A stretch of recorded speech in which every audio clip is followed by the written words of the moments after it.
कैसे दोस्तों आप सभी लोग। आई होप आप बहुत अच्छे होंगे और मैं भी बहुत अच्छा हूं। तो चलिए, आज के जीएसटी रिवीजन में एक टॉपिक हम देखेंगे जो है payment of tax, TDS and TCS. हल्का टॉपिक है, ज़्यादा हेवी टॉपिक नहीं है। और ये पेमेंट ऑफ टैक्स में आपको कुछ चीज़ों पे ज़्यादा ध्यान देना है। और टीडीएस टीसीएस इस बार आपके एग्जाम में क्वेश्चन आने के चांसेस है, जिसके ऊपर मोस्टली न्यूमेरिकल और प्रैक्टिकल क्वेश्चन देखा जाता है। तो चलिए, रिवीजन स्टार्ट करने के पहले मैं आपको ये कहना चाहूँगा कि यस, डिस्क्रिप्शन जरूर देखिएगा, जिसमें हमने बहुत सारे चैप्टर जीएसटी के रिवाइज कर लिए। लगभग हम अब जीएसटी के एंडिंग चैप्टर्स पे है रिवीजन करने के लिए, और बचे कुछ थ्योरेटिकल चैप्टर यहाँ पे, रिटर्न और रजिस्ट्रेशन वगैरह। बाकी चैप्टर्स पे तो हमने बहुत अच्छे से रिवीजन कर लिया, और आपने अभी तक नहीं देखा होगा तो दोस्तों देख लीजिएगा रिवीजन फटाफट। रिवीजन एक साथ बैठकर अगर आपने देख लिया और उसके बाद में आपने क्वेश्चन प्रैक्टिस कर लिया तो डेफिनेटली इस बार आईडीटी में आपको 80 पार तो मिलने ही है। सो दोस्तों, यहाँ पे अमेंडमेंट्स भी आप देख लीजिएगा। अमेंडमेंट्स के 2 सेशंस मैंने अपलोड कर लिए जीएसटी के, जिसमें सारा ओके अमेंडमेंट्स मैंने कवर कर लिया है। और नेक्स्ट मैं आपको बता दूं, उसकी भी लिंक आपको डिस्क्रिप्शन में दी है। और ये जो मैं चार्ट बेस्ड रिवीजन करवा रहा हूँ ये आपके लिए बहुत ज़्यादा बेनिफिशियल है, क्योंकि चार्ट से सारे कॉन्सेप्ट एक जगह मिल जाते हैं और हर कॉन्सेप्ट की कनेक्टिविटी आपको लग जाती है। तो यहाँ पे चार्ट बेस्ड रिवीजन में आपको चार्ट बुक की ज़रूरत पड़ती है, और वो चार्ट बुक का पीडीएफ कॉपी मैंने आपको फ्री दे दिया है। रिसोर्सेस में आप क्लिक करोगे तो यहाँ पे रिसोर्सेस लिंक पे अगर आप क्लिक करते हो तो आपको वो वन स्टॉप सोल्यूशन मिल जाती है, जिसमें अमेंडमेंट की नोट, चार्ट बुक, आपको पीडीएफ कॉपी भी मिल जाती है। और दोस्तों यहाँ पे अगर आपको फिजिकल कॉपी चाहिए तो आप हमारे वेबसाइट पे vsmartacademy.com पे ऑर्डर दे सकते हो, जिसकी बाय लिंक भी मैंने डिस्क्रिप्शन में दी है। तो दोस्तों यहाँ पे ये रहा रिगार्डिंग टू आपको रिसोर्स मटेरियल कैसे मिलेंगे हमारे रिवीजन के लिए। और एक बात मैं आपको ये कहना चाहता हूँ कि डिस्क्रिप्शन में जो टेलीग्राम लिंक दी है आईडीटी विशाल सर ऑफिशियल, वो जरूर ज्वाइन कीजिएगा, क्योंकि जो भी आपको एग्जाम का सपोर्ट देना है उसी लिंक के थ्रू मैं आपको दूंगा। और इस बार हमें आईडीटी में 80 पार लेनी है। तो चलिए दोस्तों, यहाँ पे शुरू करते हैं हमारा revision, payment of tax, TDS and TCS. Are you ready? Done, चलो।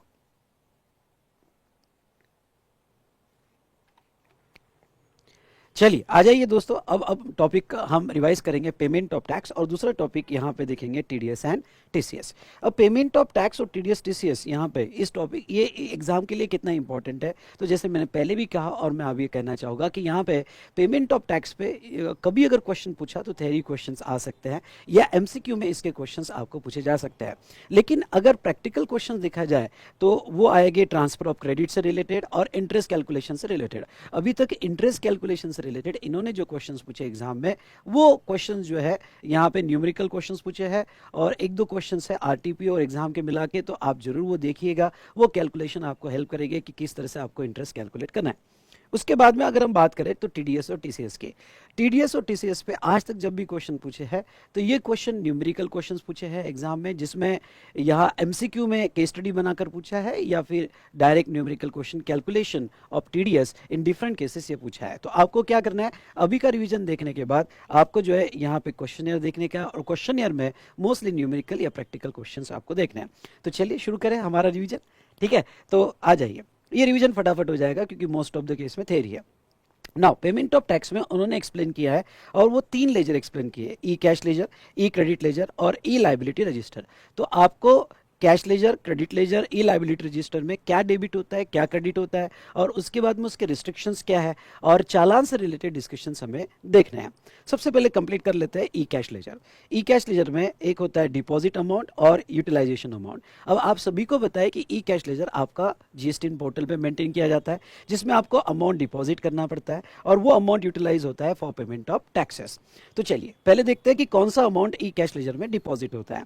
तो आप जो अमाउंट डिपॉजिट करोगे थ्रू चालान, जो पीएमटी 06 चालान मैंने नीचे दिया है, इससे कैश डिपॉजिट करोगे, और वो आपके ई कैश लेजर में रिफ्लेक्ट होगा क्रेडिट साइड में। तो क्रेडिट साइड में वो रिफ्लेक्ट किया जाएगा। अब ये जो आप पेमेंट कर सकते हो, तो हमारी गवर्नमेंट कहती है कि जो आप पेमेंट कर सकते हो इंटरनेट बैंकिंग, यूपीआई, आईएमपीएस या credit debit cards, okay, NEFT, RTGS, ये पीएमटी 06 चालान से आप पे करोगे, जो ऑथराइज बैंक के थ्रू पेमेंट होता है। इन शॉर्ट, ये आपका जो भी टैक्स पेमेंट होता है, कभी ऐसा टैक्स ऑफिसर के हाथ में कैश देके नहीं होता है। वो जो पेमेंट होता है आपका, वो पेमेंट जो है यहाँ पे चालान के थ्रू किया जाता है। पीएमटी 06 चालान होती है, और ये मोड से आप पेमेंट कर सकते हो। दूसरा वेरी इंपॉर्टेंट, और वो इंपॉर्टेंट बात क्या है मैं आपको बता दूं, कि ये जो पैसा आप डाल रहे हो ये तो आपने डिपॉजिट किया, कैश डिपॉजिट किया थ्रू चालान, लेकिन एक जो आपका टीडीएस और टीसीएस कट होता है, नीचे हम देखेंगे, बहुत अच्छे से डिस्कस करेंगे टीडीएस और टीसीएस। तो आपका जो टीडीएस और टीसीएस डिडक्ट होता है वो भी आपके कैश लेजर में जमा होता है। यस, आपके कैश लेजर में जमा होता है। इनकम टैक्स और जीएसटी में क्या डिफरेंस है पता है क्या आपको? इनकम टैक्स और जीएसटी में ये डिफरेंस है कि इनकम टैक्स में जो भी आपका टीडीएस डिडक्ट होता है वो जब आप रिटर्न फाइल करते हो तो आपके सर्टिफिकेट के बेस पर डिडक्शन लेते हो। यहाँ पे ऐसा नहीं है, यहाँ पे टैक्स डिडक्शन नहीं है, या गवर्नमेंट कहती है वो आपका पैसा है जो ऑलरेडी किसी ने डिपॉजिट कर दिया है, वो कैश लेजर में ही आपका जमा कर दिया जाएगा। तो ये दो पेमेंट यहाँ पे क्रेडिट होते हैं, एक तो जो आपने डिपॉजिट किया और दूसरा आपके ब्याह पे किसी ने टीडीएस और टीसीएस डिपॉजिट किया, ये आपके कैश लेजर में आ जाता है। फिर भाई इसका यूटिलाइजेशन किस लिए होता है कैश लेजर का? तो आपकी liability for making the payment, जो लायबिलिटी रजिस्टर में आपकी जो भी लायबिलिटी होगी वो लायबिलिटी के लिए इसको यूज किया जाता है। ओके, और balance if any in cash ledger will be carry forward या रिफंडेड। यस, कैश लेजर का रिफंड चैप्टर याद करो, मैंने रिवाइज किया हुआ है।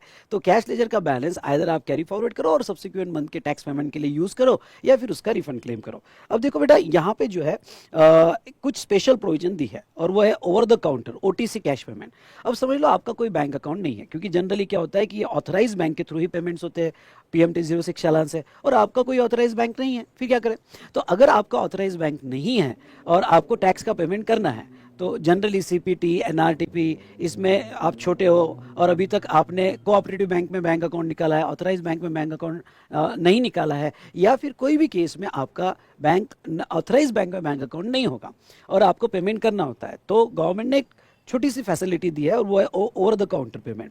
ओवर द काउंटर यानी क्या कि आप बैंक में जाओ, बैंक में वो कैश कलेक्शन क्लार्क होगा, उसके हाथ में पैसा दो और एक फॉर्म लो, और वो फॉर्म पीएमटी 06 आपको मैनुअल मिलता है, वो कंप्लीट करो, जीएसटी नंबर डाल दो और वो आपके बिहाफ पे कर देता है गवर्नमेंट को। यानी आपको ऑनलाइन, यानी ये जो मोड दिए है इस मोड से पेमेंट करने की जरूरत नहीं है, आप बैंक पे पैसा देकर अपना वो पीएमटी 06 चालान मैन्युअली भरकर आप वो बैंक के थ्रू भी पेमेंट करवा सकते हो। लेकिन गवर्नमेंट ने उसमें लिमिट कितनी डाली है? 10,000 लिमिट डाली हुई है, यानी आप 10,000 से ज्यादा पर टैक्स पीरियड पे नहीं कर सकते। लेकिन कुछ ऐसी केसेस है जहां ओवर द काउंटर पेमेंट के लिए लिमिट अप्लीकेबल नहीं होती है, और ये एग्जाम में याद रखना, कभी थ्योरेटिकल क्वेश्चन या एमसीक्यू क्वेश्चन आ जाएगा कि ओवर द काउंटर पेमेंट के लिए कौन से केस में लिमिट अप्लीकेबल नहीं होती है। एक होता है पेमेंट बाय गवर्नमेंट डिपार्टमेंट और person notified by the commissioner.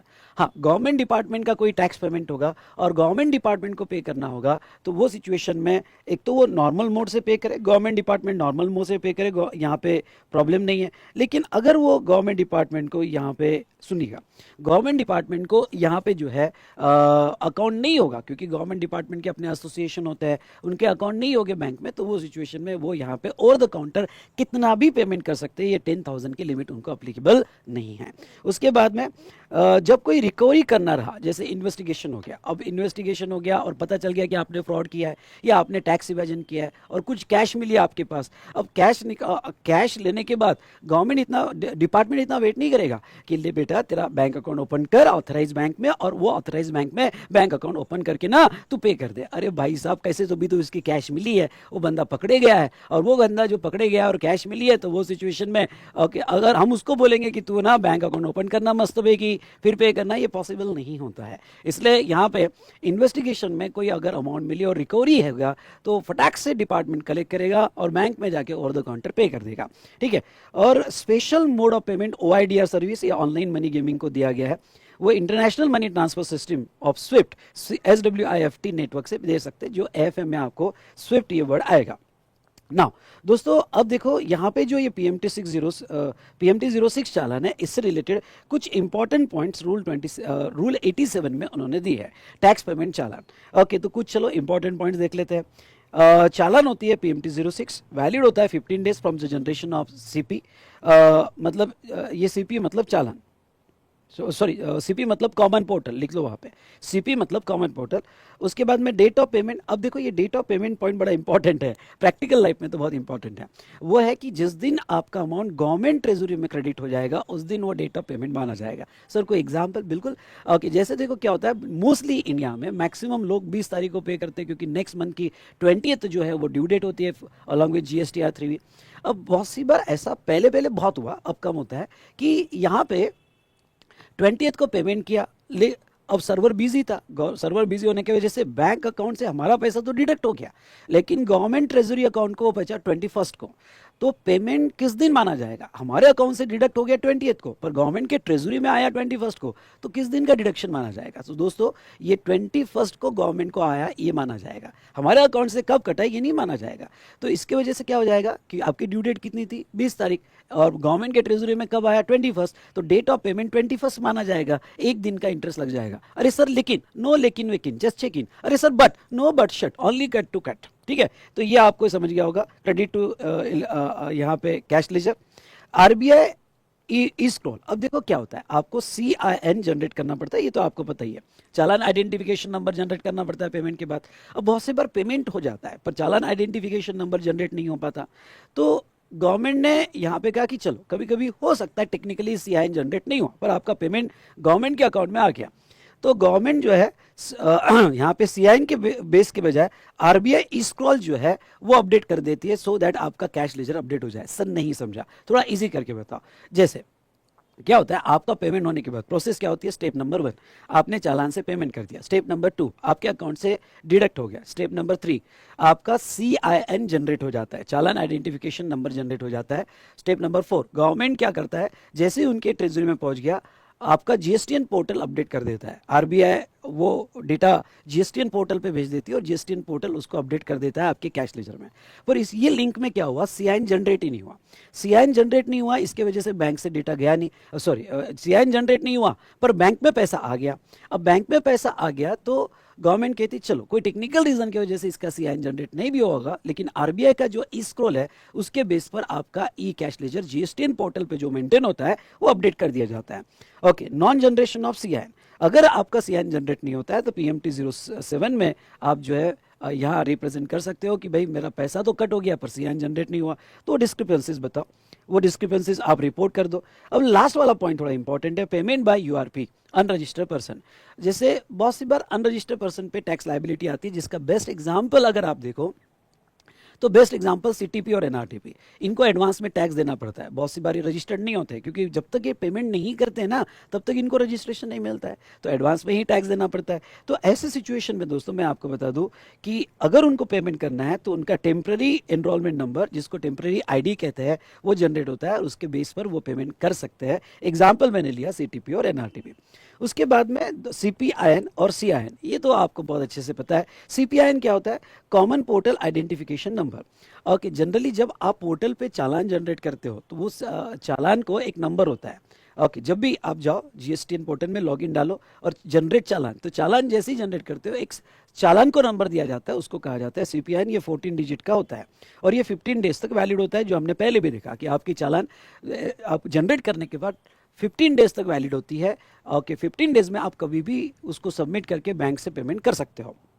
Now CIN एक प्रूफ होता है कि आपने पेमेंट कर दिया है, तो कुछ नहीं, ये 18 डिजिट का होता है जिसमें आपका CPIN 14 डिजिट का और 4 डिजिट बैंक कोड होते हैं, 4 डिजिट बैंक कोड होते हैं, ऐसे 18 डिजिट का हो जाता है। और मैं आपको कह दूं यहाँ पे ये पेमेंट का प्रूफ होता है जो बैंक के थ्रू आप पे करते हो, तो ये CIN हमने यहाँ पे देखा, ठीक है। अब मैं नीचे एक स्पेशल डिस्कशन लेना चाहूँगा specially for E cash laser. E cash laser को हाईलाइट कर लेना, ई कैश लेजर का यहाँ स्पेशल डिस्कशन लेना चाहूँगा। Transfer of balance of E cash laser, अब थोड़ा यहाँ पे ये प्रोविजन केयरफुली समझ लो, ठीक है। यहाँ पे एक एग्जाम्पल लेता है, all following amounts are assume, मैं एग्जाम्पल ले रहा हूँ, ठीक है। जैसे कॉन्सेप्ट को समझाने के लिए माइनर हेड और मेजर हेड, कैश लेजर में आपके दो हेड्स होते हैं, एक माइनर हेड होता है और एक मेजर हेड होता है। IGST, CGST और SGST मैंने आपका लिया। अब आपने इसमें पैसा डिपॉजिट किया और वो पैसा डिपॉजिट किया, ये अमाउंट डिपॉजिटेड, यहाँ पे लिखना हो तो लिख देना अमाउंट डिपॉजिटेड।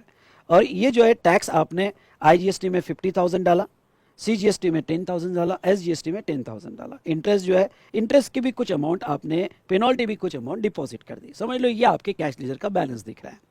अब आपका 20th ऑफ नेक्स्ट मंथ में लायबिलिटी आ गई। अब 20th ऑफ नेक्स्ट मंथ में लायबिलिटी आ गई, समझ लो आपका बैलेंस दिख रहा है इतना आपके कैश लेजर में, और लायबिलिटी है 60,000, 30,000 एंड 30,000, IGST, CGST और SGST। लेस आप क्या करोगे, जो भी आपका ITC होगा। सर ये अमाउंट कहाँ से लाई, ये मैंने पहले लिख दिया कि सारी अमाउंट अज्यूम की हुई है। ओके, तो ये 30,000, 5,000, 5,000 मेरा ITC, यानी मेरी नेट लायबिलिटी कितनी हुई, तो 30, 25 एंड 25। अब जब आपकी जो नेट लायबिलिटी है ये किसके थ्रू यूज की जाएगी, आपके कैश लेजर के बैलेंस के थ्रू।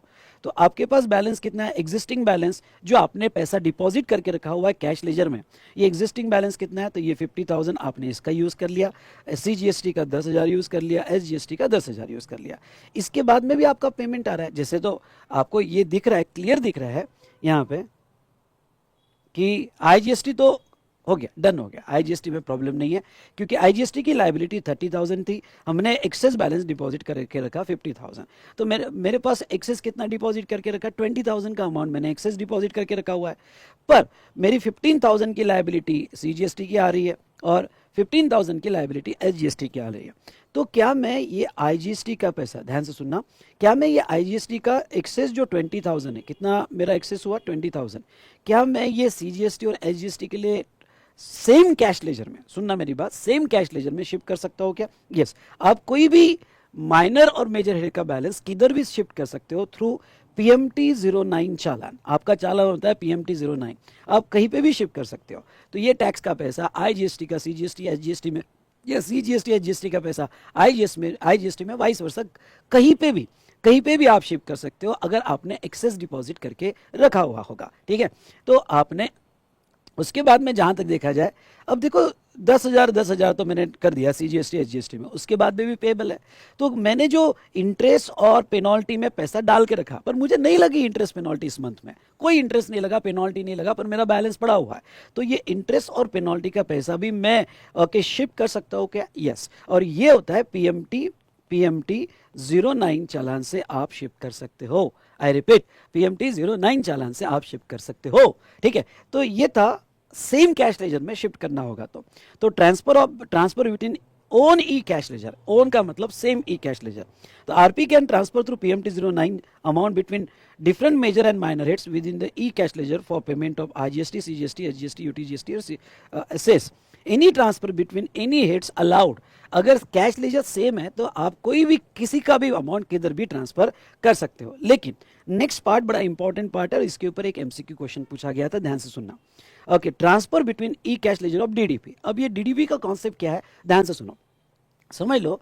मेरी यहाँ पे 6 रजिस्टर्ड ब्रांचेस है with in the state of Maharashtra और महाराष्ट्र के बाहर। और सब DDP है, सेपरेटली रजिस्टर्ड है, पर कंपनी तो एक ही है, पैन तो एक ही है, सिर्फ वो DDP है, सेपरेटली रजिस्टर्ड है। अब कैसा हो गया कि मेरे महाराष्ट्र के एक ब्रांच में एक्सेस कैश लेजर का बैलेंस पड़ा हुआ है, और मेरी गुजरात में एक ब्रांच है जिसमें यहाँ शॉर्टफॉल हो रहा है। अब शॉर्टफॉल हो रहा है मतलब वहाँ ज़्यादा टैक्स आ रहा है, इधर एक्सेस कैश लेजर में बैलेंस पड़ा हुआ है। तो मैं इस ब्रांच का अमाउंट क्या मैं गुजरात में शिफ्ट कर सकता हूँ क्या? तो लॉ ये कहता है कि आप IGST और CGST का कैश लेजर का बैलेंस इस DDP का दूसरे DDP में शिफ्ट कर सकते हो, लेकिन ओनली IGST एंड CGST, सुनिएगा, ओनली IGST एंड CGST आप शिफ्ट कर सकते हो। SGST का बैलेंस अगर आपका कोई पड़ा होगा, सुनो, SGST का बैलेंस आपका कोई पड़ा होगा तो ये आप शिफ्ट नहीं कर सकते। आप जो है यहाँ पे IGST और CGST DDP शिफ्ट कर सकते हो। What is the difference between this two part? अगर कैश लेजर सेम होगा और सिर्फ हमको हेड चेंज करना है तो फिर कोई रिस्ट्रिक्शन नहीं, किधर का SGST, CGST, IGST, interest, penalty कहीं पे भी शिफ्ट कर सकते हो। लेकिन अगर आप दूसरे DDP को दे रहे हो, फिर वो सेम स्टेट में हो या अदर स्टेट में हो, बी केयरफुल, सेम स्टेट में हो या अदर स्टेट में हो, आप सिर्फ IGST और CGST का बैलेंस ही शिफ्ट कर सकते हो, प्रोवाइडेड दैट आपकी जहां से शिफ्टिंग हो रही है जो फर्स्ट DDP है, उसकी कोई अनपेड लाइबिलिटी नहीं होनी चाहिए। नहीं तो पता चला कि इधर ही लाइबिलिटी शॉर्ट हो रही है और आपने उधर शिफ्ट कर दिया। भाई ऐसा कौन सा गर्लफ्रेंड है कि अपना छोड़ के हम उसके लिए यहाँ पे जो है जान दे रहे हैं? नहीं, DDP ठीक है, आपका ही पार्ट है, लेकिन यहाँ की कोई लाइबिलिटी नहीं होगी तो आप जो है वहां शिफ्ट कर सकते हो। आई होप आपको ये समझा होगा। ठीक है, now transfer major and minor head of SGST और UTGST between DDP is not allowed. Star करो। ओके, जब DDP जा रहा होगा तो SGST और UTGST अलाउड नहीं है। तो इस तरह से हमने यहाँ पे ई कैश लेजर को कंप्लीट किया। उसके बाद में देखते हैं यहाँ पे ई क्रेडिट लेजर। ई क्रेडिट लेजर में क्रेडिट साइड में पैसा कहाँ से आता है? जो आपका GSTR 2B, I repeat, GSTR 2B में असेस होता है, वहाँ से आप ओके, आईटीसी के प्रिंसिपल लगाते हो और आपके कैश लेजर में ओके जीएसटीआर 3 जब फाइल करते हो तो उसमें कितना क्रेडिट आपको मिलेगा, वो क्रेडिट जो है वो क्रेडिट आपके यहाँ पे ई क्रेडिट लेजर में आता है। पूरी प्रोसेस समझ लो। ये प्रोसेस क्या है, देखो मैं बताता हूँ। पूरी प्रोसेस कुछ ऐसी है।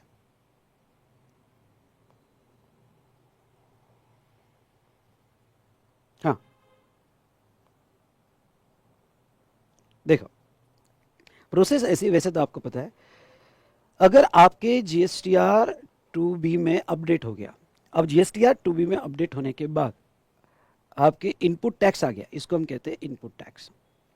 फिर क्या होता है कि नेक्स्ट मंथ के 20th को आप जो है जीएसटीआर 3B फाइल करते हो, और ये जीएसटीआर 3B जब आप फाइल करते हो तो इसका आईटीसी आप 3B में क्लेम करते हो, जो भी आईटीसी एलिजिबल आईटीसी है बाय अप्लाइंग सेक्शन 16, 17, 18, 19।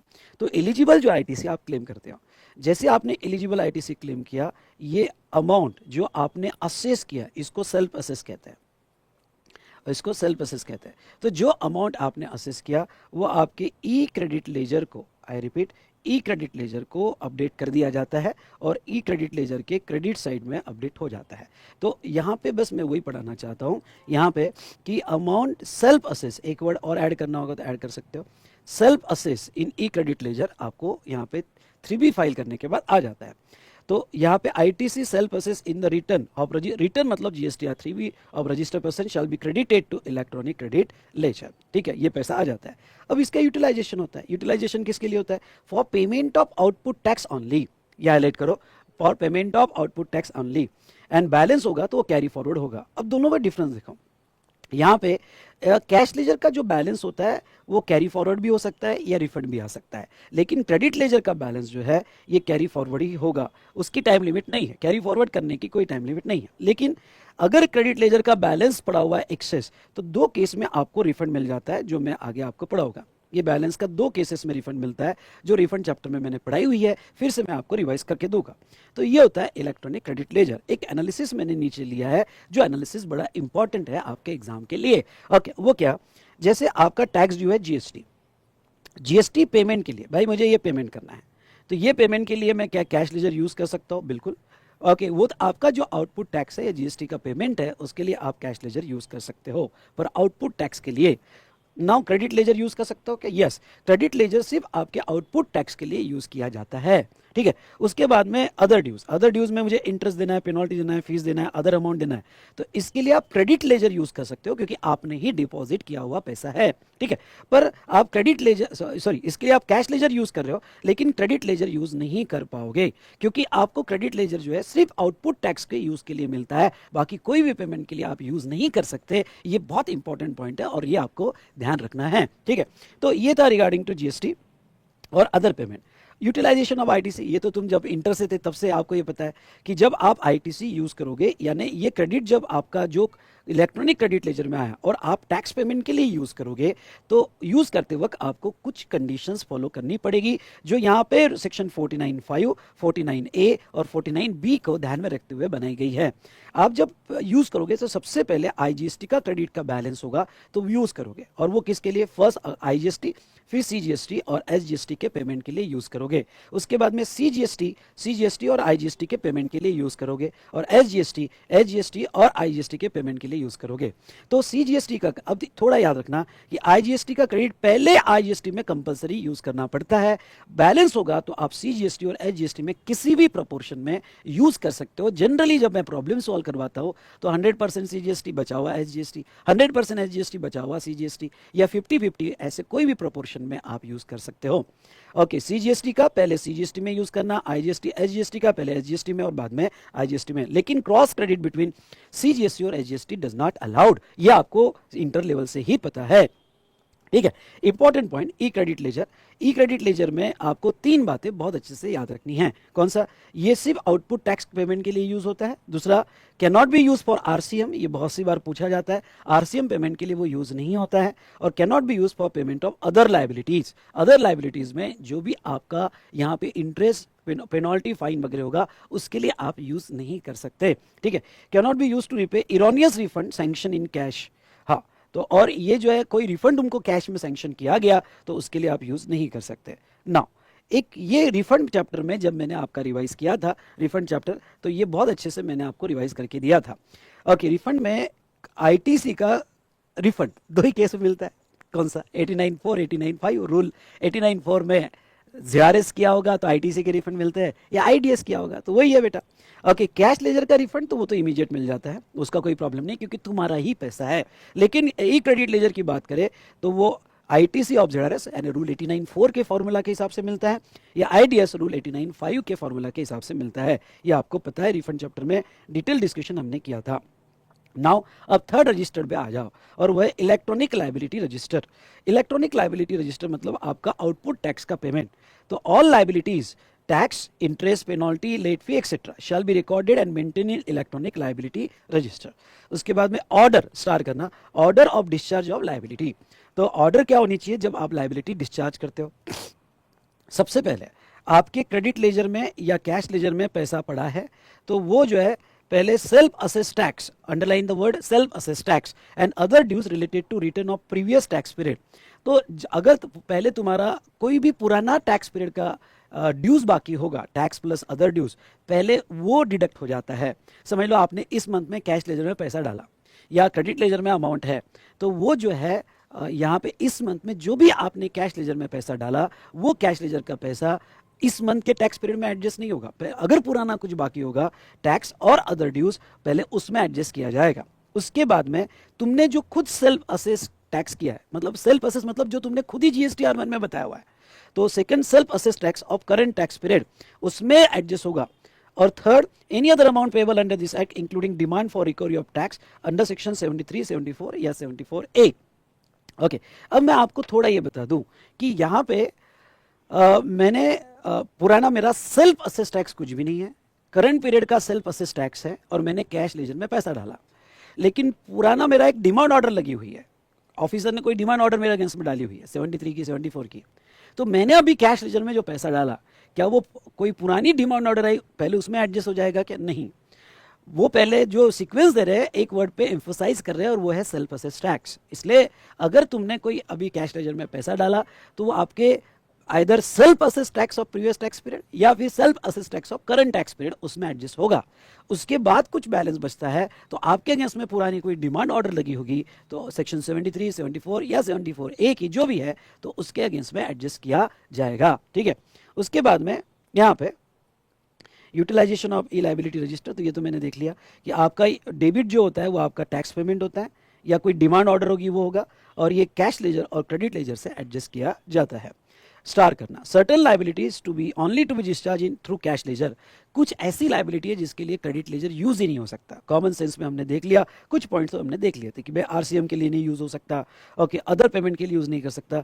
अब थोड़ा उसको और डिटेल में देख लेते हैं कि जो कैश लेजर के थ्रू ही एडजस्ट होगा उसके लिए हमने इवन दो बोला होगा कि ई लाइबिलिटी रजिस्टर में क्रेडिट लेजर यूज करो, लेकिन कुछ पेमेंट तो कैश लेजर के थ्रू ही होंगे। नाउ कौन से पेमेंट? टीडीएस टीसीएस का पेमेंट कैश लेजर के थ्रू ही होगा। अमाउंट पेबल अंडर आरसीएम ये मैंने बताया। कंपोजिशन स्कीम में होगा तो वो cash ledger use, credit ledger use नहीं कर सकते, सिर्फ कैश लेजर यूज कर सकते। और इंटरेस्ट, पेनल्टी, लेट फी वगैरह होगा तो ओनली कैश लेजर ही आप यूज कर सकते। रिडक्शन इन पेनल्टी, अगर कोई शो कॉज नोटिस आई होगी और आपकी लाइबिलिटी कम हुई होगी तो अकॉर्डिंगली आपकी पेनल्टी भी कम कर दिया जाएगा। तो इस तरह से हमने पेमेंट ऑफ टैक्स में तीनों लेजर, ई कैश लेजर और ई क्रेडिट लेजर, ई लाइबिलिटी रजिस्टर, ये तीनों लेजर हमने देख लिए। अब आ जाओ नेक्स्ट पेज पे, कैलकुलेशन ऑफ इंटरेस्ट। चलिए मैं थोड़ा आपको प्रॉब्लम, यहाँ मैंने कुछ प्रॉब्लम अमाउंट अज्यूम की है, तो ऑल अमाउंट्स आर अज्यूम, ठीक है, अज्यूम किए, इसके बेस पर इंटरेस्ट के कैलकुलेशन यहाँ पे बताओगा, जिसमें दो सेक्शन बड़े इंपॉर्टेंट है, सेक्शन 50 सबसेक्शन 1 में और सेक्शन 50 सबसेक्शन 3 में। सेक्शन 50 सबसेक्शन 1 में calculation of interest for delay payment of tax, I repeat, for delay payment of tax जो है इंटरेस्ट कैलकुलेट किया जाता है। इसमें यहाँ पे देखो क्या, आउटपुट टैक्स पेएबल। अब ये जो आउटपुट टैक्स पेएबल है आपका, ध्यान से सुनिए, ये जो आउटपुट टैक्स पेएबल है आपका, अज्यूम करते हैं 450, 285, 285 इस मंथ का टैक्स पेबल हुआ, उसमें से आप क्या यूज करोगे? आईटीसी। अज्यूम करते हैं इतना आईटीसी आपने यूज कर लिया, तो नेट टैक्स पेबल कितना आया? 2,30,000 और 2,30,000। ठीक है, तो दोस्तों यहाँ पे मैं आपको ये कहना चाहूँगा कि ये आपकी नेट टैक्स लाइबिलिटी आई। ठीक है, ये किसके थ्रू देनी है आपको? ये ई कैश लेजर के थ्रू आपको पे करना है। तो अगर तुमने ये ड्यू डेट को नहीं पे किया, ये नेट टैक्स लाइबिलिटी, और कोई रिवर चार्ज का पेमेंट, अज्यूम करते हैं आपका रिवर चार्ज का पेमेंट इतना है, तो ये आपको टोटल कैश लेजर के थ्रू पे करना है। अब सेक्शन 50 सबसेक्शन 1 क्या कहता है कि अगर जो कैश लेजर के थ्रू पे करना है, मेरे वर्ड सुनना, जो कैश लेजर के थ्रू पे करना है और आपने ड्यू डेट को पे नहीं किया, तो आपका नेट लायबिलिटी जो आउटपुट टैक्स का है, आउटपुट टैक्स का नेट लायबिलिटी, और जो आरसीएम का है जो आपको अलग से देना है, और ये कैश लेजर के थ्रू आपको पे करना है, और ये आपने पे नहीं किया जो अमाउंट है, तो आपको इंटरेस्ट लगेगा। अज्यूम करते हैं डिले इंटरेस्ट लगेगा, और यहां पे लिख दो अज्यूम, एक minute, assume delay for 60 days, यहां लिख दो assume delay for 60 days. 60 days का आपने डिले किया है, ये एजम्पशन लेते हैं। तो अगर 60 डेज का डिले किया है, अगर हम ये एजम्पशन लेते हैं, तो वो सिचुएशन में, वहां प्रिंट नहीं हुआ लिख देना, तो वो सिचुएशन में ड्यू डेट की नेक्स्ट डे से, मेरे वर्ड सुनना, ड्यू डेट की नेक्स्ट डे से till the date of payment, ऐसे 60 डेज का डिले है, तो अकॉर्डिंगली इंटरेस्ट कैलकुलेट कर लिया जाएगा जो आपका डिले पेमेंट ऑफ टैक्स है। ठीक है, दूसरे केस में यहाँ पे calculation of interest for wrongly availed and utilise ITC. अब देखो सेक्शन 50 सबसेक्शन 3 जो है हम यहाँ पे लेके, ये इंटरेस्ट कब लगता है, ये इंटरेस्ट जब आपने आईटीसी अवेल्ड किया एंड यूटिलाइज किया। अब देखो दो चीजें होती है, एक आईटीसी अवेल करना रॉन्गली, अवेल कर लिया और यूज न करते हुए आपने रिवर्स कर दिया तो कोई दिक्कत नहीं, अवेल कर लिया और यूज न करते हुए रिवर्स कर दिया तो इंटरेस्ट नहीं लगेगा, लेकिन अवेल करके उस रॉन्गली क्रेडिट को यूज कर लिया तो फिर आपको इंटरेस्ट लगाया जाएगा। ओके, और इंटरेस्ट कब से लगाया जाएगा, from the date of utilisation. तो देखो यहाँ एक टेबल लेता हूं, इस टेबल से आपके कॉन्सेप्ट जो है बहुत अच्छे से क्लियर हो जाएंगे। कौन से कॉन्सेप्ट क्लियर हो गए, देखो यहाँ पे समझ लो, मैं मंथ ले रहा हूं अप्रैल मई जून जुलाई अगस्त, इतने मंथ ले रहा हूं। ओपनिंग बैलेंस इन इलेक्ट्रॉनिक क्रेडिट लेजर, मतलब आपका आईटीसी का बैलेंस अप्रैल में नील था। Eligible ITC for the month of April 7 lakh था, और आपने कोई ऐसा क्रेडिट ले लिया रॉन्गली क्रेडिट ले लिया 50,000 का जो आपने लेना नहीं चाहिए था, ब्लॉक क्रेडिट था, एग्जम्पशन वाला था, और आपने क्रेडिट ले लिया।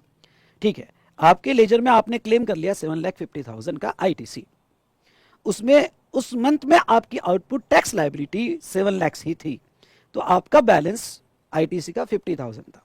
अब गवर्नमेंट क्या कहती है, जितना आपने आईटीसी रॉन्गली लिया उतना या उससे ज्यादा बैलेंस होगा, उतना या उससे ज्यादा बैलेंस होगा, तो हम ये मानेंगे, सुनिएगा, हम ये मानेंगे कि आपने आईटीसी यूज नहीं किया, और इंटरेस्ट कब लगेगा, जब आपने आईटीसी यूज किया हो, और हम ये मानेंगे कि आपने आईटीसी यूज नहीं किया। अब आपने आईटीसी यूज नहीं किया, आपका बैलेंस कंटिन्यू है, तो ड्यू डेट ऑफ रिटर्न, आप रिटर्न 20 तारीख को फाइल कर रहे हो, और actual date of filing return 20 तारीख। सर दोनों में क्या डिफरेंस है, एक ड्यू डेट होती है, एक एक्चुअल होती है। अब ड्यू डेट है 20, तो उसके पहले भी फाइल कर सकते हो, उसके बाद में फाइल करते हो तो वो बिलेटेड बोलता है। तो एक होती है ड्यू डेट और एक होती है एक्चुअल डेट, कब फाइल किया। तो क्या पहले मंथ का अप्रैल का कोई इंटरेस्ट लगेगा इवन दो आपने रॉन्गली अवेल किया हो, नहीं, क्योंकि आपने यूटिलाइज नहीं किया। कैसे पता चला आपने यूटिलाइज नहीं किया, क्योंकि आपका जो बैलेंस था वो 50,000 या उससे ज्यादा था। चलिए, अब ये 50,000 कैरी फॉरवर्ड हुआ, क्योंकि हमें अभी तक पता ही नहीं चला कि मैंने रॉन्गली लिया, हमको तो ये बाद में पता चलेगा। ठीक है, अब ये रॉन्ग लिया, और अज्यूम करना ये हमको यहाँ साइड में लिख दो, ये साइड में लिख दो, यहाँ नहीं आया है पर लिख दो। Okay, wrongly availed ITC is reverse, wrongly availed ITC is reversed or paid on 20th October. Okay, लिख दो wrongly availed ITC reverse और paid on 20th October। ठीक है, तो अब यहाँ पे मैं, क्योंकि हमें अक्टूबर में पता चलो, ओ तेरी हमने तो अप्रैल में जो है ना वो तो गलत ले लिया था यार, ऑडिट जब हुए तब पता चला, तो वो तो ऐसे ही कैरी फॉरवर्ड हुआ, तो ये यहाँ पे कैरी फॉरवर्ड हुआ। ठीक है, फिर मई का 5 लाख था, आईटीसी रॉन्गली अवेल कुछ नहीं, टोटल आईटीसी 5,50,000। अब ये टोटल आईटीसी जो 5,50,000 है, आपकी आउटपुट टैक्स लायबिलिटी 5 लाख है, आपकी आउटपुट टैक्स लायबिलिटी, और आपके पास आईटीसी 550 का है। चलो कितना पेमेंट आया, 50,000 का पेमेंट आया। अब ये जो कितना बैलेंस बचा, 50,000, क्योंकि 5 लाख के लिए आपने क्रेडिट यूज कर लिया, 50,000 का बैलेंस बचा। अब ये जो रॉन्गली अवेल आईटीसी है, इतना या इससे ज्यादा अभी भी बैलेंस पड़ा हुआ है, तो गवर्नमेंट कहेगी कि नहीं, ओके, अभी भी आपको इंटरेस्ट नहीं लगेगा, इस मंथ में भी मैंने कोई भी इंटरेस्ट कैलकुलेट नहीं किया है। ठीक है, लेकिन बाद में जून आया, ये 50,000 का बैलेंस कैरी फॉरवर्ड हुआ, 3 लाख का और क्रेडिट लिया गया, टोटल 350 हुआ, और मेरी जून की आउटपुट टैक्स लायबिलिटी 330 हुई, मेरा बैलेंस 20,000 बचा आईटीसी का। अब गवर्नमेंट क्या कहती है, भाई 50 रॉन्गली था और आपका बैलेंस 20 बचा, तो आपने यहाँ पे ये 50 में का 30 यूज कर लिया फॉर आउटपुट टैक्स, क्योंकि बैलेंस 20 है, मतलब ही तुमने आउटपुट टैक्स के लिए यूज कर लिया। तो जितना आपने यूज किया, I repeat, to that extent, जितना आपने यूज किया टू दैट एक्सटेंट ही इंटरेस्ट लगेगा। तो मेरा बैलेंस शॉर्टफॉल हुआ 50 से ओके एक्चुअल 20 पे, तो जो शॉर्टफॉल हुआ उतना यूज माना जाएगा, और यस अब इंटरेस्ट पे होगा। अब यहां पे इंटरेस्ट कब से पे होगा, from the date of utilisation of ITC. हाँ, नेक्स्ट डे नहीं बोला है, ऊपर के टेबल में नेक्स्ट डे लेना पड़ता है, सेक्शन 50 सब सेक्शन 1 में, यहां नेक्स्ट डे नहीं लेना पड़ेगा, यहां पे date of utilisation of ITC. अब date of utilisation of ITC कैसे निकाला जाएगा, तो इसमें प्रोविजन कहती है, रीड विथ रूल 88, प्रोविजन ये कहती है कि यहां पे date of utilization is okay due date or actual date of filing return whichever is earlier. तो आपका जून का ड्यू डेट था आपने ड्यू डेट को फाइल कर दिया और एक्चुअल डेट भी वही है, चलो कोई प्रॉब्लम नहीं। ओके, ड्यू डेट भी आपकी 20 जुलाई थी और एक्चुअल डेट ही है, तो विच ईयर भी अर्लियर 20 जुलाई आएगी। तो 20 जुलाई से सुना, हाँ बराबर है, यहाँ पे भी आपको नेक्स्ट डे लेना पड़ेगा, प्लीज थोड़ा करेक्शन कर लेना, जैसे यहाँ हमने नेक्स्ट डे लिया, यहाँ पे भी आपको नेक्स्ट डे लेना पड़ेगा। तो डेट ऑफ यूटिलाइजेशन आपका 20 जुलाई आया, तो हमारे इंस्टीट्यूट ने यहाँ पे जब आरटीपी में क्वेश्चन दिया तो नेक्स्ट डे से कैलकुलेट किया, यानी 21 जुलाई से till the date of reversal या पेमेंट। हमने डेट ऑफ रिवर्सल और पेमेंट क्या एज्यूम की, 20 अक्टूबर, तो उतने दिन का इंटरेस्ट लगेगा, यानी 21 जुलाई से 20 अक्टूबर तक का आपको डे वाइज बेसिस पे 18% पर एनम से इंटरेस्ट लगाया जाएगा। ठीक है, तो आई होप आपको कैलकुलेशन समझ लिया होगा। तो amount on which interest is payable, तो अमाउंट क्या टोटल 50,000 पे आएगा क्या, नहीं, 30,000 पे आपको ये इंटरेस्ट लगाया जाएगा। चलिए, अब ये 20,000 का बैलेंस कैरी फॉरवर्ड हुआ ओके यहाँ पे जुलाई में, 28 जुलाई को ओपनिंग बैलेंस पड़ा हुआ था, 6 लाख हमने आईटीसी एलिजिबल थे, रॉन्गली हमने कुछ नहीं लिए, टोटल 620 हो गया, 610 आउटपुट टैक्स था मेरा बैलेंस, और शॉर्ट हुआ 10,000 से। तो 10,000 से शॉर्ट हुआ तो मुझे इंटरेस्ट कितने पे लगेगा, 10,000 पे। अब ये 10,000 पे interest from the date of utilisation, तो जो भी डेट ऑफ यूटिलाइजेशन होगा उसके नेक्स्ट डे से इंटरेस्ट लगेगा, उसके नेक्स्ट डे से, यहां पे भी नेक्स्ट डे ही लेना आपको। तो अब डेट ऑफ यूटिलाइजेशन क्या माना जाएगा, आपकी due date or actual filing the return. तो आपने जुलाई का रिटर्न 18 अगस्त को लिया, तो 19 अगस्त से लेके 20 अक्टूबर तक आपको इंटरेस्ट लगाया जाएगा, और वो कितने अमाउंट पे लगाया जाएगा, 10,000, यानी आप जितना जितना यूज करोगे उतने अमाउंट पे इंटरेस्ट लगाया जाएगा। और अकॉर्डिंगली ये कैरी फॉरवर्ड हुआ, और मेरा इस बार का क्लोजिंग बैलेंस कुछ नहीं है, मतलब मैंने वापस 10,000 यूज कर लिया, तो वो 10,000 पे बाद में इंटरेस्ट लगेगा। तो इस तरह से आपको सेक्शन 50 सबसेक्शन 3 का कुछ बातें याद रखना है। चलो, अब ये इंटरेस्ट की प्रोविजन पढ़ लेते हैं। यहाँ पे section 51 delay payment of tax in full और पार्ट, और सेक्शन 53 जो मैंने आपको अभी प्रैक्टिकल प्रॉब्लम लेके पढ़ाया। 51 तो डिले पेमेंट ऑफ टैक्स है, नेक्स्ट डे से इंटरेस्ट लग जाएगा, 18% पर एनम के हिसाब से डे बेसिस पे कैलकुलेशन करना पड़ेगा, और नेक्स्ट डे से till the date of payment of tax. लेकिन इसमें एक स्पेशल प्रोविजो दी गई है, वो प्रोविजो मैं आपको यहाँ बताना चाहूँगा। और वो प्रोविजो क्या दी गई है, अब ये प्रोविजो अगर आप पढ़ते हैं फर्स्ट प्रोविजो, तो उसमें ये दिया गया है कि अगर आप डिले हो गए, यानी 20 तारीख आपकी निकल गई, और आप जो है डिले पेमेंट कर रहे हो और रिटर्न भी डिले हुआ है, दो चीज़ें होनी चाहिए, पेमेंट रिटर्न, यहाँ पे रिटर्न प्लस पेमेंट, और रिटर्न प्लस पेमेंट दोनों भी डिलेड है, रिटर्न प्लस पेमेंट दोनों भी डिलेड है। तो ऐसा सिचुएशन में क्या होगा कि, लेकिन 73-74 के नोटिस के पहले है, यानी डिले तो हुआ है पर शो कॉज नोटिस कोई आई नहीं, और उसके पहले हो आपने रिटर्न फाइल कर दिया, तो डिले भी हुआ होगा, तो भी आपको जो इंटरेस्ट देना है वो आपका जो ई कैश लेजर के थ्रू पेबल है, मतलब नेट जीएसटी प्लस कोई आरसीएम होगा। ठीक है, लेकिन आपका यहाँ पे सेकंड वो क्या कहते, देखो आपने रिटर्न विद इन टाइम डाल दिया, okay return with in time डाल दिया, पर टैक्स बाद में शॉर्टफॉल पता चला, यानी रिटर्न आपका चले गया, असेस हो गया, पर आपको टैक्स जो है वो बाद में पता चला कि उस मंथ का टैक्स शॉर्टफॉल हुआ है। तो लॉ ये कहता है कि अगर रिटर्न फाइल करने के बाद आपको पता, आपने with in time return file कर दिया था, बाद में पता चला कि उस मंथ के कुछ इनवॉइसेस पे पेमेंट नहीं हुए, और आपको 73-74 की नोटिस भी आ गई, आई रिपीट 73 74 की नोटिस भी आ गई, और नोटिस आने के बाद आपने okay if tax paid after start of proceeding under 73 74, तो फिर आपको ग्रॉस लायबिलिटी पे टैक्स देना पड़ेगा। ग्रॉस का मतलब आपको उसमें क्रेडिट वगैरह कुछ नहीं मिलेगा, ये क्रेडिट नहीं मिलेगा, आपकी जो ग्रॉस लायबिलिटी है उस पर आपको टैक्स देना पड़ेगा। आई होप आप समझोगे मैं क्या कह रहा हूं।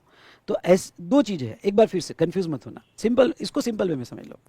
अगर आप पेमेंट और रिटर्न के लिए डिले हो गए, लेकिन शो कॉज नोटिस के पहले आपने रिटर्न फाइल कर दिया, तो आपको नेट टैक्स लायबिलिटी पे इंटरेस्ट देना पड़ेगा। लेकिन आप रिटर्न फाइल कर चुके, बाद में शॉर्ट पेमेंट पता चला, वो नॉन पेमेंट पता चला और उसकी नोटिस भी आ गई, तो फिर आपको जो भी शॉर्ट पेमेंट नॉट पेमेंट पता चला, जितना भी अमाउंट का, उसमें क्रेडिट यूज करने नहीं मिलेंगे, आपको टोटल अमाउंट पे टैक्स देना पड़ेगा, ग्रॉस अमाउंट पे टैक्स देना पड़ेगा।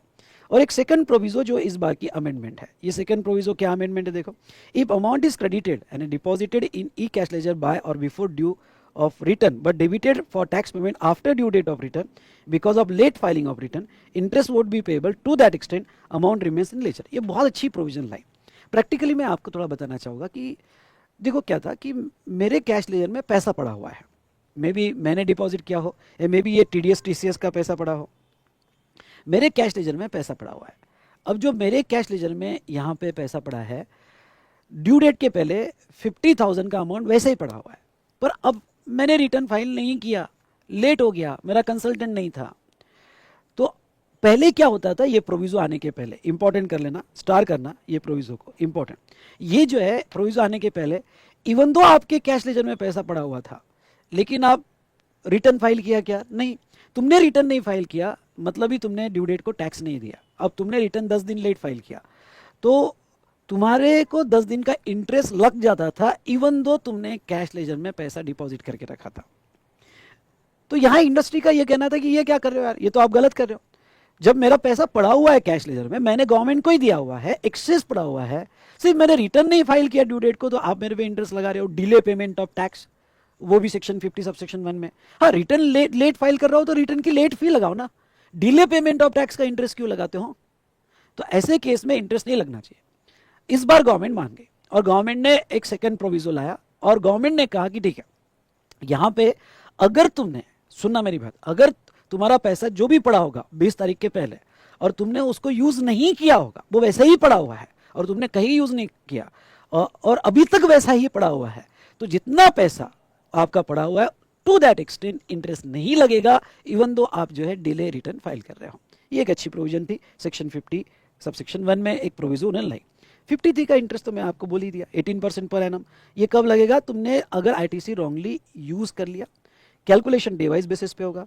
कब से लगेगा? Next day after the date of utilisation of wrongly avail ITC to the date of reversal और डेट पेमेंट। अब डेट ऑफ यूटिलाइजेशन कब माना जाएगा? ITC का balance e credit ledger fall below the ITC wrongly avail, मतलब ये जो तुमने क्रेडिट रॉन्गली अवेल किया, इससे जब नीचे चले जाएगा, इससे सब नीचे चले जाएगा, तब रॉन्गली यूटिलाइज माना जाएगा। For example, if amount of e-credit falls below wrongly availed ITC account amount in e-credit ledger and आपका balance fall below the wrongly availed ITC of account of payment of tax through return, the due date of return or actual date of filing return which is earlier लिया जाएगा। In short, जब भी वो short हो जाएगा तो आपको due date of return या actual date, ये whichever is earlier, वो date of utilization होगी, उसके next day से interest निकालना पड़ेगा। ठीक है। If amount in credit ledger fall below wrongly avail ITC, otherwise कोई अदर रीजन हो गए तो date of debit to e credit ledger वो लिया जाएगा। ठीक है, तो ये हमने देखा सेक्शन 50, और इस तरह से हमने ये टॉपिक एंड किया, और वो टॉपिक था पेमेंट ऑफ टैक्स। डन। चलिए अब नेक्स्ट टॉपिक लेते हैं, और वो है TDS एंड TCS। ठीक है, ये थोड़ा सेक्शन 51 और 52 इंपॉर्टेंट फॉर एग्जाम, अच्छे से पढ़ के जाना और इसके क्वेश्चंस भी अच्छे से देख लेना। मैं आपको बहुत अच्छे से रिवाइज कर देता हूँ। ठीक है, TDS और TCS। अब देखो TDS जो है, ये कॉन्सेप्ट GST का TDS जो है वो कब अप्लीकेबल होता है?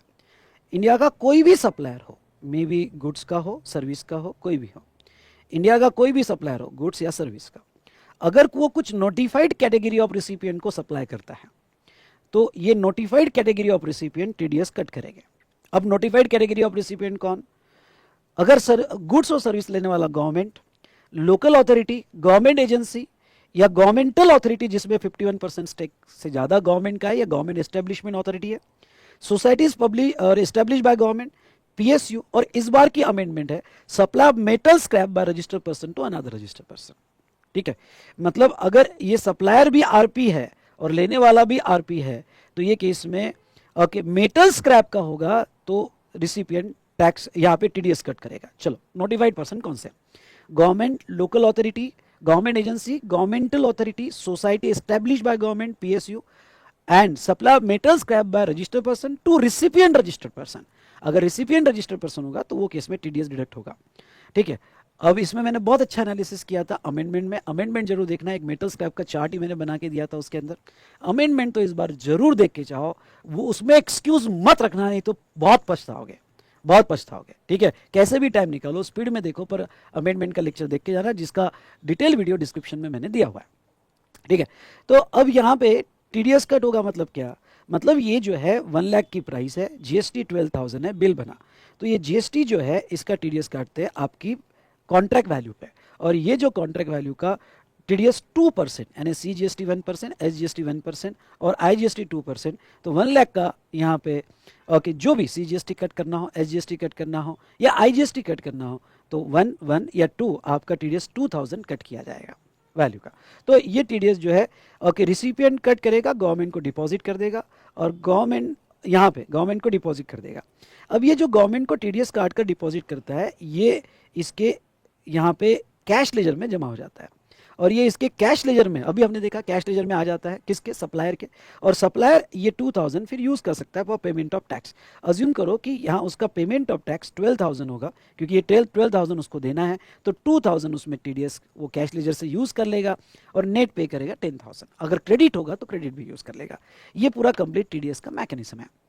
अब दोस्तों यहाँ पे मैं आपको ये बता दूं कि ये जो टीडीएस है आपको नोटिफाइड पर्सन कौन कट करेंगे? ऑब्जेक्ट क्या है गवर्नमेंट का? ओके, जो गवर्नमेंट, जो सप्लायर गवर्नमेंट को देते हैं या गवर्नमेंट अथॉरिटी को, लोकल अथॉरिटी को या गवर्नमेंट एस्टेब्लिश पीएस को, तो इन सिंपल वर्ड जो गवर्नमेंट के सप्लायर है, और एक अभी उन्होंने ऐड किया मेटल स्क्रैप। मेटल स्क्रैप का गवर्नमेंट से लेना देना नहीं है, मेटल स्क्रैप के केस में registered person to registered person रखा हुआ है। तो ये केस में टीडीएस उन्होंने इसलिए रखा क्योंकि गवर्नमेंट इनके थ्रू सप्लायर का डेटा लेती है और कहीं रेवेन्यू लीकेज ना हो, ओके, उस पर कंट्रोल रखती है, क्योंकि इनके थ्रू सारे सप्लायर का डेटा उनको मिल जाता है। ठीक है, टीडीएस की क्या क्या प्रोविजन है, चलो फटाफट देख लेते हैं।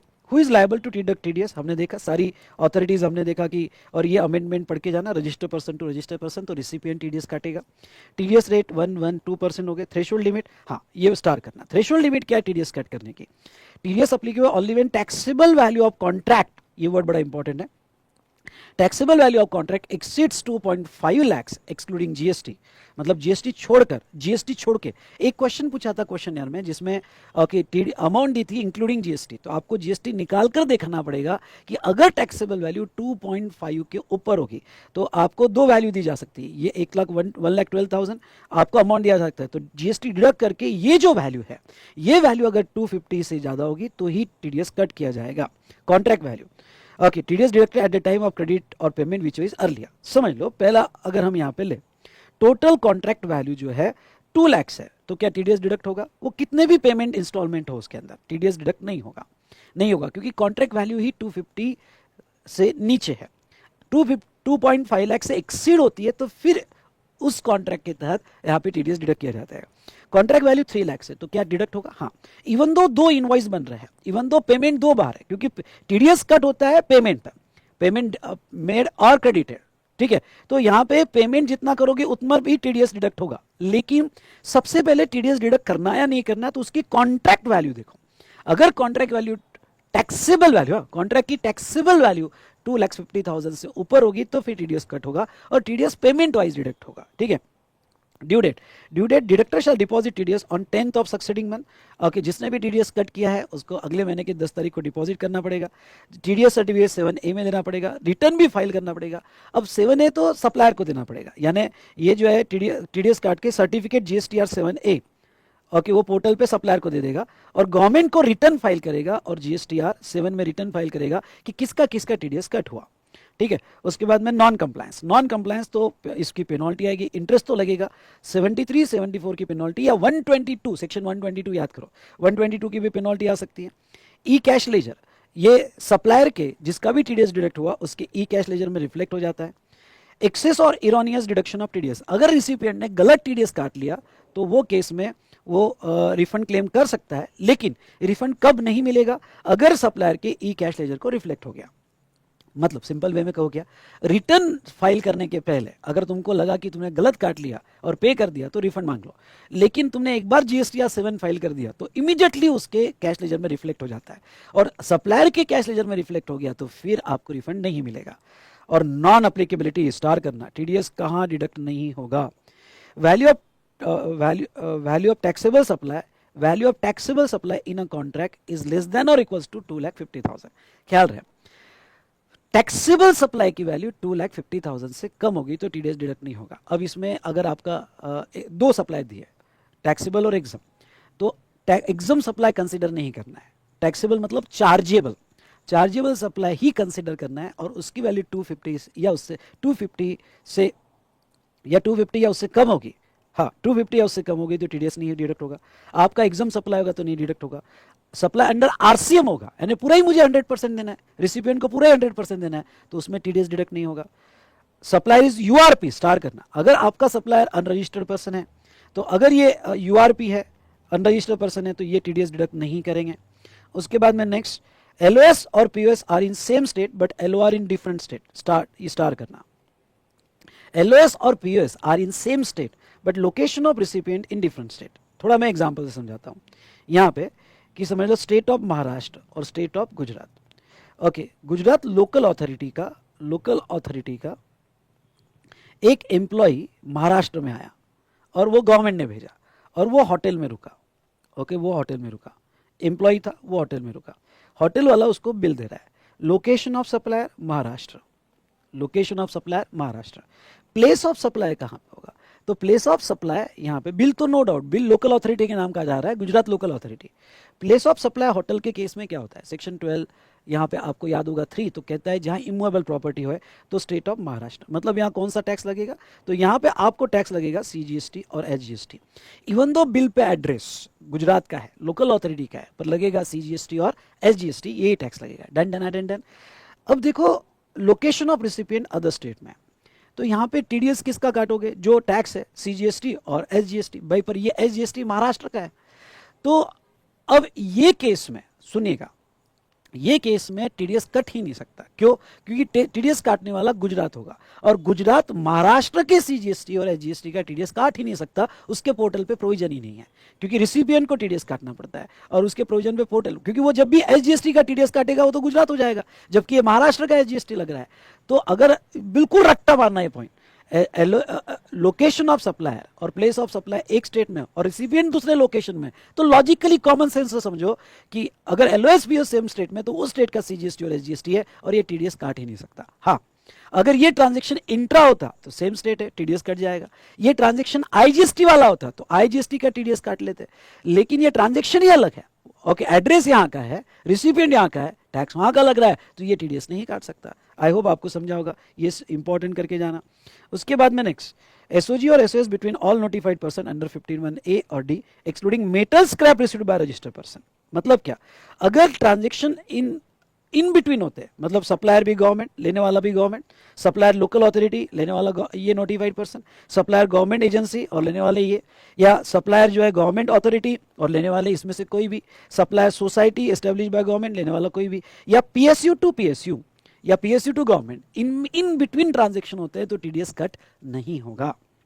ओके, इन बिटवीन ट्रांजेक्शन होते हैं तो टीडीएस कट नहीं होगा, लेकिन ध्यान से सुनिएगा, यहाँ पे ये जो हमने कहा एग्जम्पशन, ये मेटल स्क्रैप को अप्लीकेबल नहीं है। मतलब supplier registered person metal scrap का होगा और लेने वाला भी मेटल स्क्रैप का होगा जहां गवर्नमेंट इन्वॉल्व ही नहीं है। ओके, सिंपल एक सप्लायर रिसिपिएंट है जहां गवर्नमेंट इन्वॉल्व ही नहीं है और दोनों रजिस्टर्ड पर्सन हो गए मेटल स्क्रैप के, तो ये केस में टीडीएस डिडक्ट होगा, ये केस में टीडीएस डिडक्ट होगा, तो वो उसका एक्सेप्शन है। तो इस तरह से हमने टीडीएस के सारे इंपॉर्टेंट एस्पेक्ट्स एक ही टेबल में और एक ही चार्ट में देख लिया। अच्छा लगा होगा तो लाइक करो, कमेंट दो, देर किस बात की। नाउ आ जाइए सेक्शन 52 टीसीएस पे। अब टीसीएस कॉन्सेप्ट क्यों लाया गया हम देखेंगे, पर पहले मैकेनिज्म देख लेते हैं। एक था सप्लायर, एक था रिसिपिएंट, ठीक है। तो ये जो सप्लायर है ना भाई साहब, कि ये अपना गुड्स बेचता है ईसीओ के थ्रू जो अदर देन 95 है। मतलब क्या, वो ईसीओ 95 के ईसीओ नहीं है या 95 में कवर नहीं होते। अब 95 में कवर नहीं होते मतलब क्या, रेंट कैब, मतलब आपका कैब वाला, मोटरसाइकिल वाला सर्विस, या ओमनी बस अदर देन कॉर्पोरेट।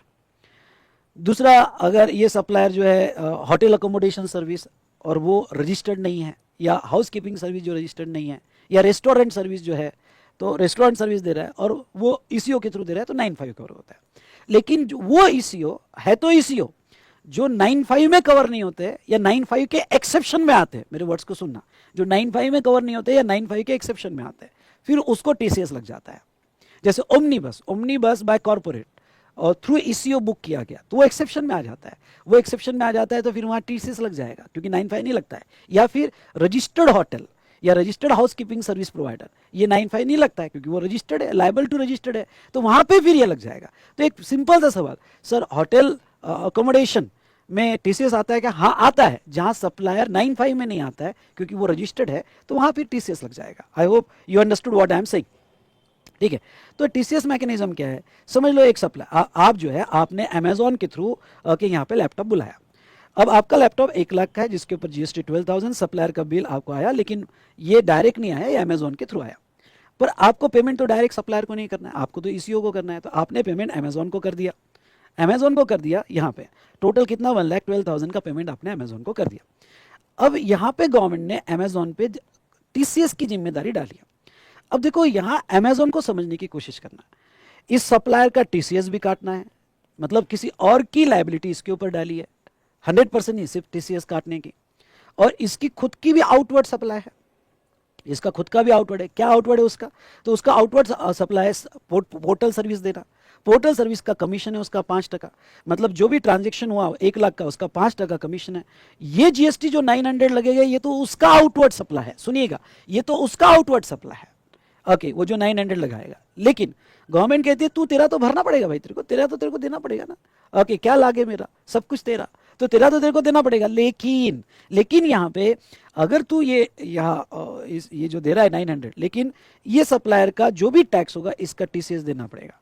अब इसका टीसीएस कितना, उसने जो वैल्यू बताई, तो यहाँ पे उसका नया रेट आपको लर्न करना है। नया रेट है ये आपके 0.25% सीजीएसटी और 0.25% एसजीएसटी, ये जो 2 रेट से आपको टीसीएस देना पड़ेगा। ओके, कट करके देना पड़ेगा। इसको टीसीएस क्यों कहते हैं? ये टीडीएस नहीं है, ये टीसीएस क्यों? क्योंकि कोई तीसरा पर्सन, रेसिपिएंट भी नहीं, कोई तीसरा पर्सन जिसके पास पैसा जमा हुआ है, कलेक्शन हुआ है, वो काट के दे रहा है। और इसको टीडीएस क्यों कहते हैं? ये तीसरा पर्सन नहीं, रेसिपिएंट ही, जहां से सोर्स है वहां से डिडक्ट हो रहा है। यहां जहां से सोर्स है वहां से डिडक्ट नहीं हो रहा है, कोई तीसरा काट रहा है, जिसके पास कलेक्शन हुआ, तो वहां टीसीएस कट होगा। सुनिए, ठीक है, तो ये आपने तो देख लिया, वहां टीसीएस कट होगा। दूसरी इंपॉर्टेंट बात मैं आपको कह दूं, फिर ये इसको रेमिटेंस करेगा। कितना रेमिटेंस करेगा? कॉमन सेंस लगाना भाई, इसके पास 1,12,000 जमा हुआ था, ठीक है, उसमें से 1,12,000 में से 500 से टीसीएस कट कर लिया, और 5,900 उसका बिल है, वो कट कर लिया। ओके, तो बाकी का पैसा वो वापस कर देगा, रेमिट कर देगा। हाँ, अब एक बात बता दो, इसने यहाँ पे सप्लायर का जो टीसीएस कट किया हुआ है, वो इसके कैश लेजर में जमा हो जाता है, और वो यूज कर सकता है फॉर पेमेंट, कैश लेजर में जमा हो जाता है। और ये जो इसका आउटपुट टैक्स का कमीशन का बिल देगा, वो सप्लायर को क्रेडिट मिलेगा, क्योंकि सप्लायर के लिए वो इनपुट सर्विस है।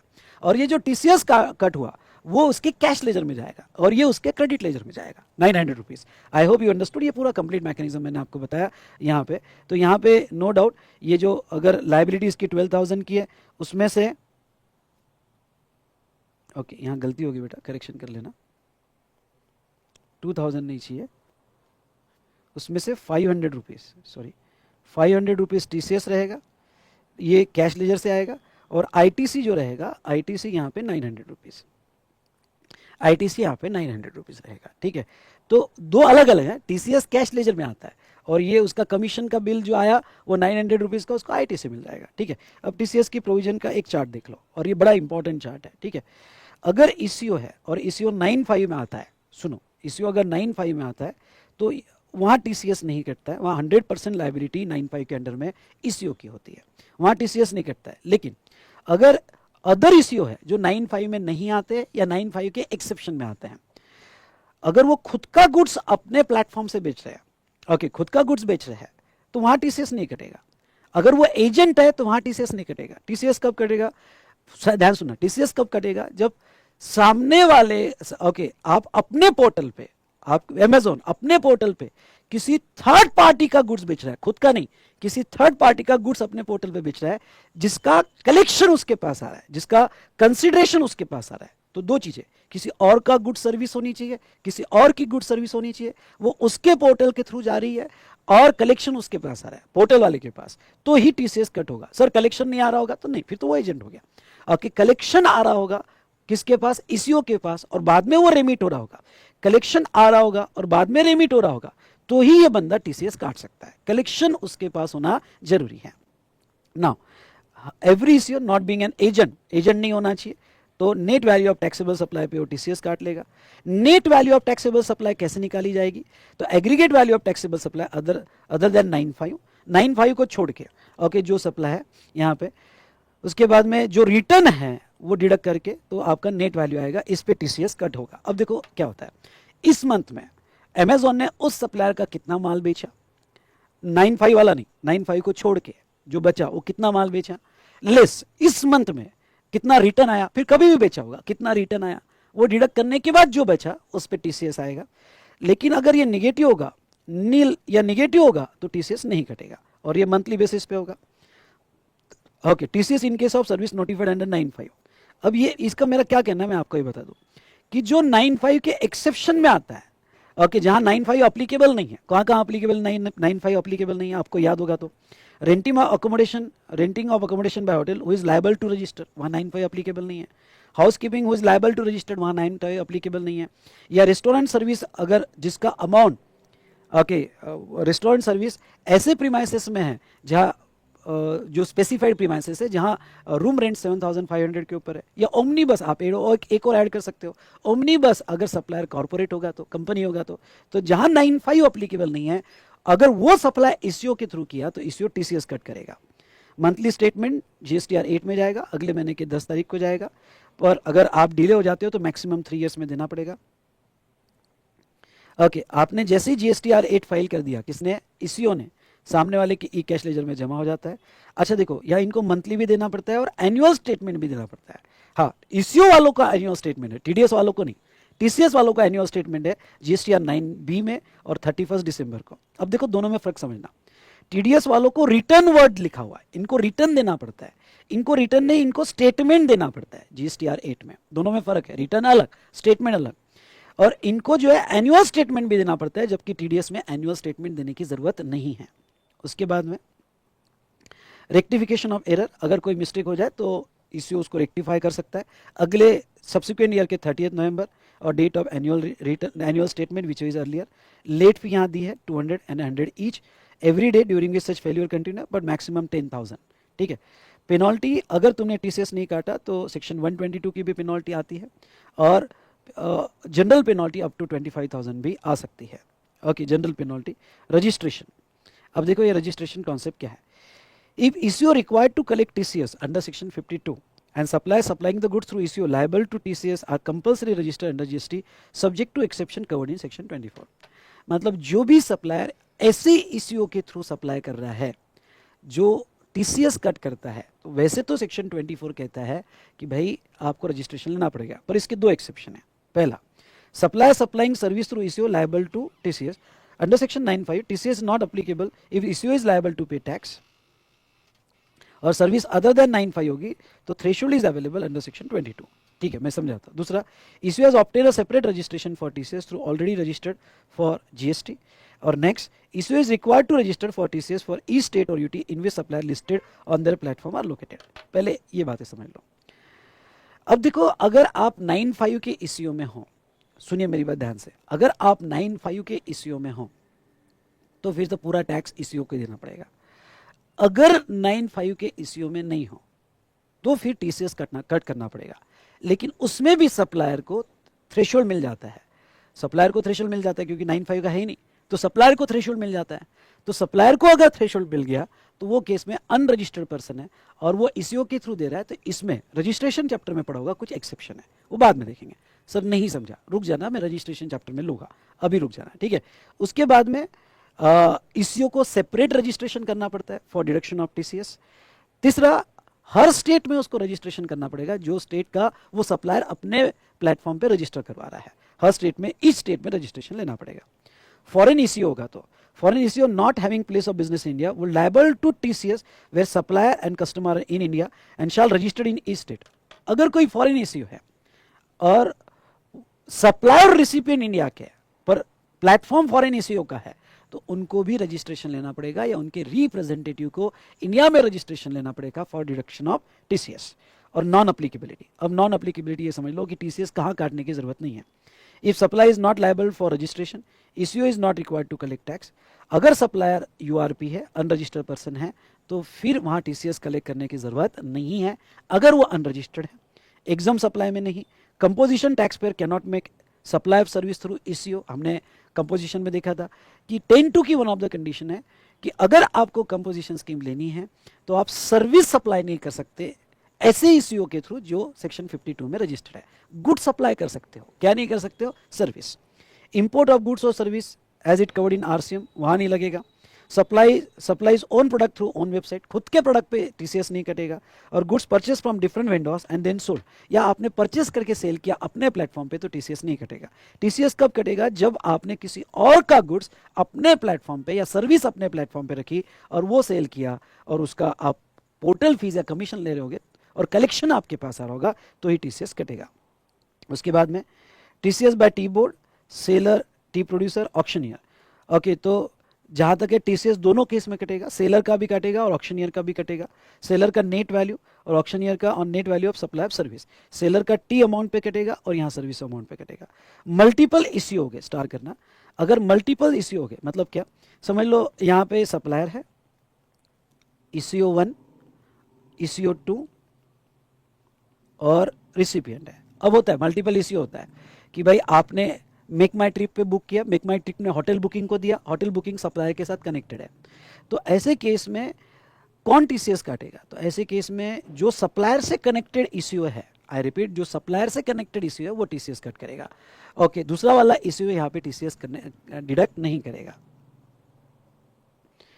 ठीक है, यहाँ पे गड़बड़ हो गई, एक मिनट, मैंने जो एग्जाम्पल लिया ये इश्यू 1 है और ये इश्यू 2 है। तो जो सप्लायर से कनेक्टेड इश्यू है वो टीसीएस कट करेगा, ये टीसीएस कट नहीं करेगा। किसका? सप्लायर का। सप्लायर का टीसीएस हमें कट करना पड़ेगा। तो इस तरह से हमने टीडीएस और टीसीएस कॉन्सेप्ट देखा। अब देखो दोस्तों, यहाँ पे मैं आपको एक बात बता दूं कि रजिस्ट्रेशन में ईसीओ से रिलेटेड अगर सप्लायर अनरजिस्टर्ड है तो उसकी क्या स्पेशल प्रोविजन है वो हम अलग से देखेंगे। ठीक है, डन डन डन डन। तो इस तरह से हमारा एक चैप्टर खत्म हुआ, payment of tax, TDS and TCS. I hope आपको ये जो है रिवीजन अच्छा लगा होगा।